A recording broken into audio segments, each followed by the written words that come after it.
Semester 5 साठी आपणाला introduction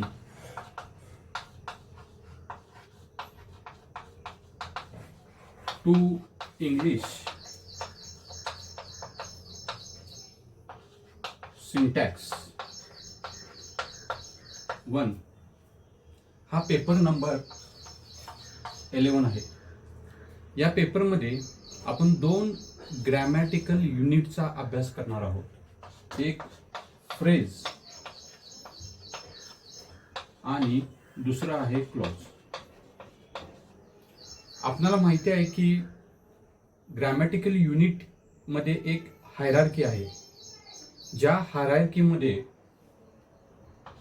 sentence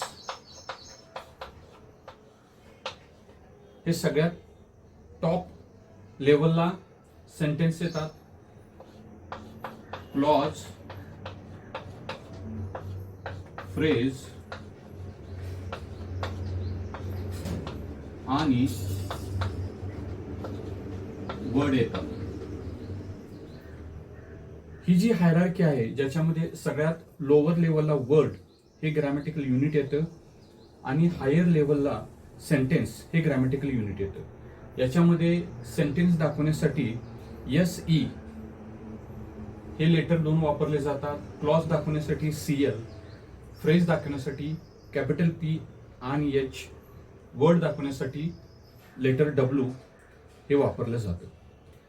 आज आपण क्लॉज आणि फ्रेजेसच्या मध्ये असणारे हे जे फ्रेज ग्रॅमॅटिकल युनिट आहे त्याचा अभ्यास करणार आहोत. फ्रेजचा अभ्यास करत असताना आपणाला काही गोष्टी लक्षात ठेवाव्या लागतात.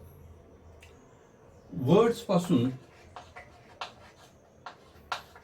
फ्रेज तयार होते, फ्रेजेस पासून क्लॉज तयार होतं आणि क्लॉज पासून सेंटेन्स तयार होतात. एखाद्या फ्रेजमध्ये एक किंवा अनेक असे शब्द असू शकतात.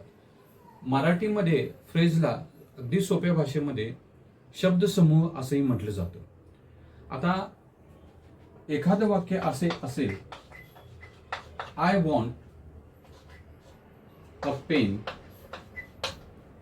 तर या वाक्यामध्ये आय ही एक फ्रेज आहे, वॉन्ट ही एक फ्रेज आहे, अ पेन ही एक फ्रेज आहे. आता या फ्रेजमध्ये पहिली जी फ्रेज आहे त्यामध्ये एकच शब्द आहे, दुसरी जी फ्रेज आहे त्यामध्येही एक फ्रेज आहे आणि तिसरी फ्रेज आहे त्यामध्ये 2 शब्द आलेले आहेत. म्हणजे फ्रेज जी आहे ती एक किंवा एकापेक्षा जास्त शब्दांची बनलेली असते. आता या ज्या फ्रेजेस आहेत त्या ब्रॅकेटमध्ये दाखवल्या जातात, राऊंड ब्रॅकेटमध्ये दाखवल्या जातात आणि क्लॉज किंवा सेंटेन्स दाखवण्यासाठी स्क्वेअर ब्रॅकेट वापरलं जातं. या फ्रेजेसचं अनालिसिस करण्यासाठी आपल्याला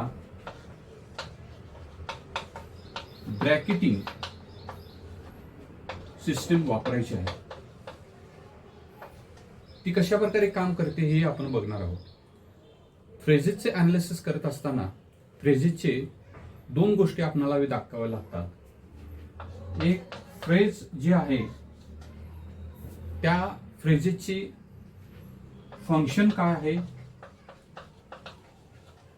आणि त्या फ्रेजेसचं फॉर्म काय आहे. फ्रेजेसचे किती प्रकार पडतात हेही आपण पाहणार आहोत. फ्रेजेसचा अभ्यास करत असताना एकूण 6 फ्रेजेस आपल्याला अभ्यासायच्या आहेत. त्या कोणत्या? Noun phrase, preposition phrase, verb phrase, genitive phrase, adjective phrase आणि ऍडवर्ब फ्रेज. हे एकूण 6 प्रकार फ्रेजेसचे पडतात. आता हे प्रकार दाखवण्यासाठी NP, PP, VP, GP, AGP आणि AVP हे शॉर्ट फॉर्म वापरलेले आहेत. यांना फॉर्म्स ऑफ फ्रेज असं म्हणतात. हे लेबल्स आहेत. फ्रेजेसचे अनालिसिस करत असताना आपल्याला या लेबलचा वापर करावा लागतो. उदाहरणार्थ, आय वॉन्ट अ पेन.